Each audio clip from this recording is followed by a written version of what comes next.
definitely going to need a wet sand.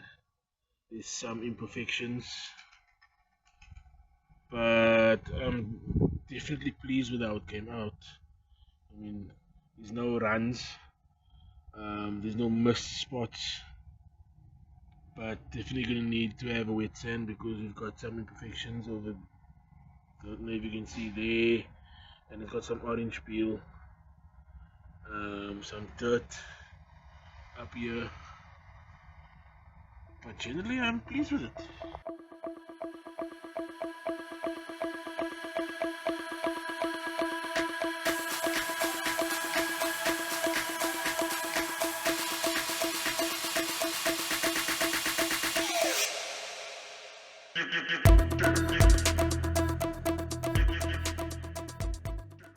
1 eternity later. You must know in backing for pockets. We run out backing pockets. That's where tools disappear.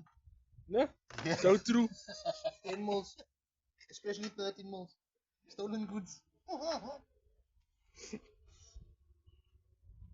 So the Toyota Etios is getting somewhere at least.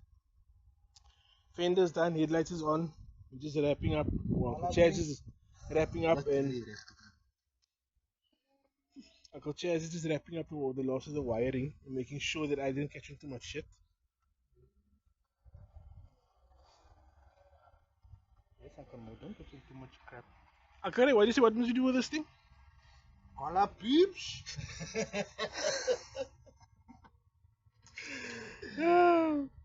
Yeah. We're catching a lot of shit with this cars. I can't find the geitje.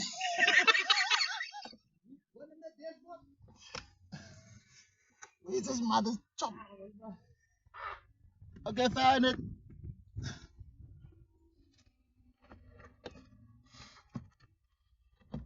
Found it. There it all, there it all. So Uncle Chaz was saying we can put the Ranex dashboard in here. I didn't say so. So yeah, interesting facts. 1 eternity later. So Chaz and Ray have left. This is what we've managed to do. Lights are all on, working, lights are connected. TRLs are working, indicator lights are working, halo is working, both sides. We did have some issues with blowing some fuses. That was our own stupidity and our own doing. Fenders on, fenders looking good. It does need a good flat with some water paper and polishing up. Next up is the bumper that needs to be done. We need to paint the bumper, and then I need to fix up the bonnet. Bonnet does look like it's out of alignment, but I'm not entirely sure if it was always like that. I just can't remember. It does feel like it's got a bit of a kink, but you can't even see it. This mark over here, I need to sort that out still, so that's next up, bodywork's concerned. Everything else is sorted out.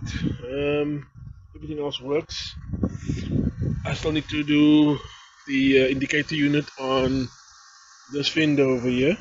I need to open up the hole a bit to accept the indicator unit, and then I need to get the inner fender liner arch, get that still.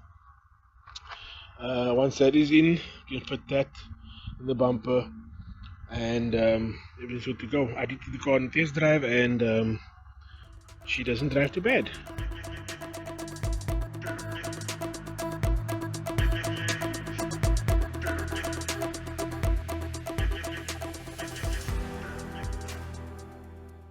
Right, though, so to talk about the cost of everything that was involved, I'll put the total up here.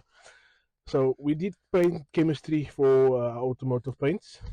Okay, so the first round of paints that I bought too little. It was the base coat of silver, which came to a total of 1,056 and 11 cents for the base coat, plus putting it in the can. I'll show you the can right here. So this is the can that uh, Paint Chemistry puts the paint in for you, as you can see, and next to it is the clear coat. The tin is the base coat that they mixed up. They put that over into this aerosol can over here. Right, so second round, I had to get another round of base coat, 400 moles, which cost me an extra 224 rand. That was for the bumper. And then put it into a can, which was extra 100 rand. And then my clear coat spray, that was the 2K clear coat, which I showed you earlier on in the little B-roll. That was 225 and 92 cents. Then odds and ends, sandpapers and stuff. That came to a total of 36 cents for the sandpaper. Now the parts. Let's talk about the parts that we got. So remember, the damage that was caused in the car was estimated at 42,500 rand. Let me take you through all the parts that I bought. Bumper, 1,800. Grill, 1,250. Bumper slide was 180. Then we had the tie rod end, rack end, and the fender. Fender was 750. So the rack end was 180. The tie rod ends, they come in a set, so I had to buy left and right. That was 350. And what else did we purchase? What else did we have to get? I think that was it.